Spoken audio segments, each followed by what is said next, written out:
அதிசயங்கள் செய்கிறவர் நம் அருகில் இருக்கிறார்.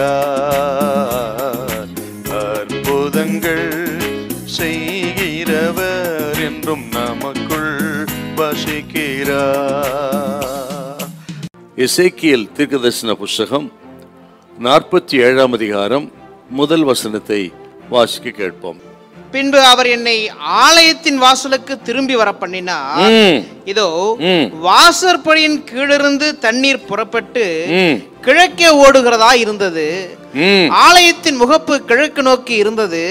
அந்த தண்ணீர் ஆலயத்தின் வலதுபுறமாய் பலிபீடத்திற்கு தெற்கே பாய்ந்தது. ஆலயத்திலிருந்து புறப்பட்டு வருகிற ஒரு ஆச்சரியமான ஒரு மாயமான நதியை இருக்கிறத நம்ம பார்க்கிறோம். இது ஆலயத்திலிருந்து புறப்பட்டு வருகிறது. இது தானாக உருவான ஒரு நதி என்று சொன்னால் தேவனிடத்திலிருந்து புறப்பட்டு ஒரு நதிங்க. இது எதை குறிக்கிறது? மனிதனுடைய ஆசீர்வாதம், மனிதனுக்கு சமாதானத்தையும் சந்தோஷத்தையும் திருப்தியும். தண்ணீர் என்றால் அது திருப்தி சமாதானத்தை குறிக்கிறது. ஆக சமாதானம், திருப்தி, ஆசீர்வாதம் இதெல்லாம் எங்க இருக்குன்னா தேவனிடத்திலிருந்து வருகிறது, தேவனுடைய ஆலயத்திலிருந்து வருகிறது, தேவ பிரசன்னத்திலிருந்து வருகிறது. சங்கீதம் 36:8 கொஞ்சம் வாசிக்கலாமே. உமது ஆலயத்தில் உள்ள சம்பூரணத்தினால் திருப்தி அடைவார்கள். உமது ஆலயத்தில் உள்ள சம்பூரணத்தினால் திருப்தி அடைவார்கள். உமது பேரின்ப நதியினால் அவர்கள் தாகத்தை தீர்க்கிறீர். பாத்தீங்களா? ஆலயத்திலிருந்து தேவ பிரசன்னத்திலிருந்து தேவனிடத்திலிருந்து தான் நம்ம திருப்தியும் சமாதானமும், உங்களுடைய தாகம் தீர்க்கப்படும்.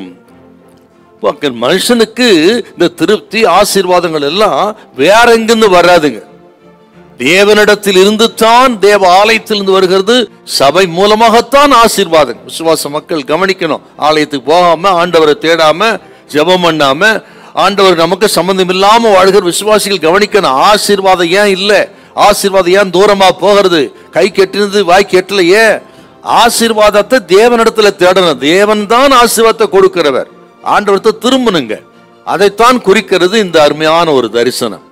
அருமையான கர்த்தருடைய பிள்ளைகளே, இது கேட்கிறவங்க தேவனிடத்துல திரும்பி ஆண்டவரை சார்ந்து கொள்ளும் பொழுது உங்கள் வனாந்தரம் மாறும், வறட்சி மாறும். ஆண்டவர் உங்களுக்கு திருப்தியை, சமாதானத்தை கொடுப்பார். என் ஜனங்கள் நான் அளிக்க நன்மையினால் திருப்தி ஆவார்கள் என்று ஆண்டவர் சொல்லி இருக்கிறார். சமாதான பிரபு இயேசு இந்த நாளில் உங்களுக்கு சமாதானத்தை கொடுப்பார். பயப்படாதிருங்க. திருப்தி, சமாதான, ஆசீர்வாதங்கிறது ஆண்டவரிடத்திலிருந்து, இயேசுவிடத்திலிருந்து தான் வரணும். ஆக ஆண்டவரத்துக்கு திரும்பும்படி கர்த்தர் உங்களை அழைக்கிறார். ஹல்லேலூயா, ஹல்லேலூயா.